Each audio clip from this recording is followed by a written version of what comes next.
guest starring no one. It's Sanctuary of Reality, my comic review series. Today we've got a bonus episode featuring the 4 short tales in Cerebus Jam number 1. Though intended to be a recurring special event series, this issue ended up being just a one-shot. In it, Dave, Sim, and Gerhard team up with other comic creators to do short stories featuring Cerebus, usually taking place during his early days. So let's have at it, shall we? The first story is, in Cerebus Jam number 1, is the defense of Fort Columbia, with special guest collaborators Scott and Bo Hampton. And check out that Bill Sienkiewicz cover.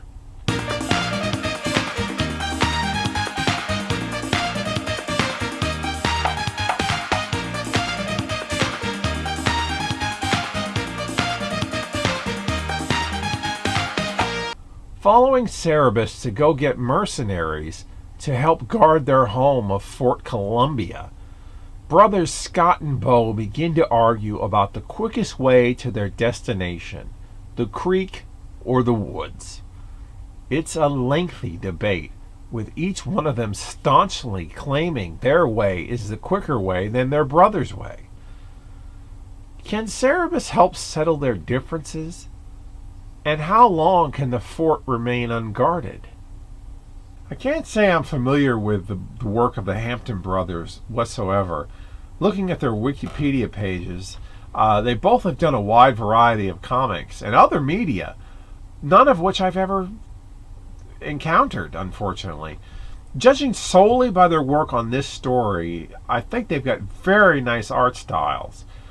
This is a cute story. I think this collaboration works very well, as the style of all 4 parties works in harmony to make a cohesive narrative.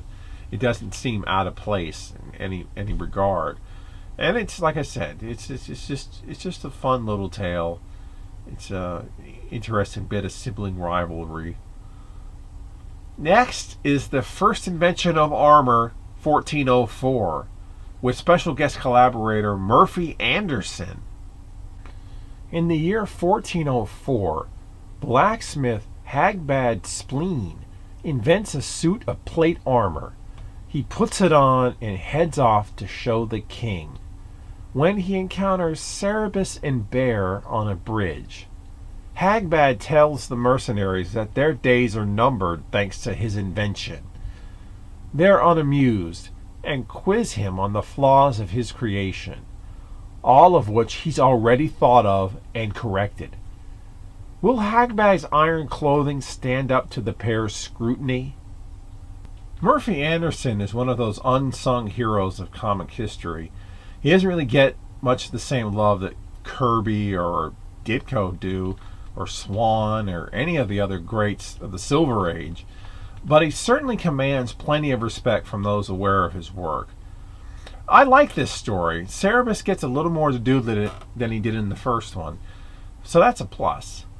You'd think the guy who drew DC Comics characters like Superman for so long would have had a hard time matching the style of Cerebus, but Murphy does a perfect job fitting in with the rest of the artwork by Dave and Gerhard.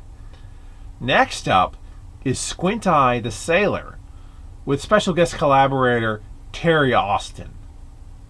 Young Cerebus goes to the docks, looking for the famous Squint Eye the Sailor.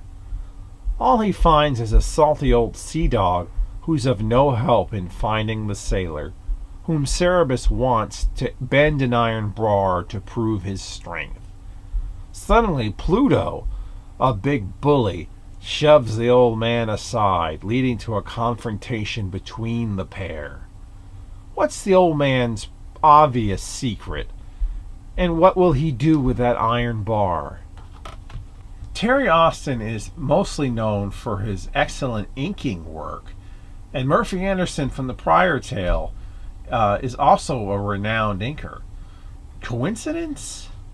Yeah, probably.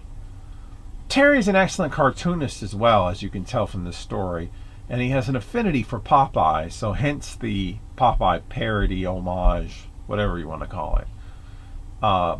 Interestingly enough, Both Squint Eye and his enemy Pluto will be back during the Guy storyline later on, a couple of like 120 issues, though without actually appearing on panel. That's an interesting fact. They appear, but they don't appear. It's strange, but true. Finally, and lastly, is a tale dubbed Cerebus versus the Spirit, with special guest collaborator Will Eisner. The janitor of the office of Garrison Town Sheriff Dolan recounts the time he saw future Pope Cerebus a few years ago. The sheriff gave Cerebus a choice for the recent fight he got into: pay a fine or go to jail. Cerebus argues, leading to Dolan summoning his freelance strong arm, known as the Spirit, to take Cerebus to prison. Cerebus doesn't go without a fight, and it's a big, messy brawl between the Bruiser and the Barbarian. What role does the janitor play, and what is his true identity? Truthfully, Eisner's influence on Cerebus and so many other great comics and graphic novels can never be truly measured enough. I'm ashamed to admit that I have very little familiarity with his actual work. I've actually read a reprint of the first issue of The Spirit a long time ago, and that's pretty much it. It's other than, of course, this issue here. Those are the only two Eisner books that I have.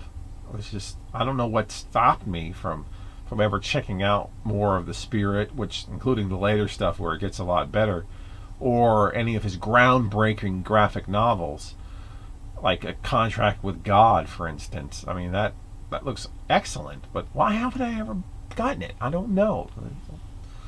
Time and money? I don't know. I'll rectify that very soon. I need to. You need to broaden your comic horizons once in a while, and what better place to do so than with a master craftsman like Will Eisner. Issue 2 of Cerebus Jam was planned with collaborations with Dick Giordano, Mike Grell, Barry Windsor Smith, and more, but nothing ever came about from them.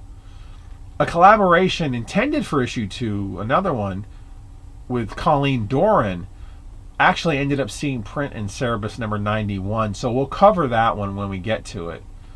I'm wondering why nothing came from the others, though. I mean, supposedly this one took a long time to make, so maybe that had something to do with scheduling issues and led to the project's downfall, probably.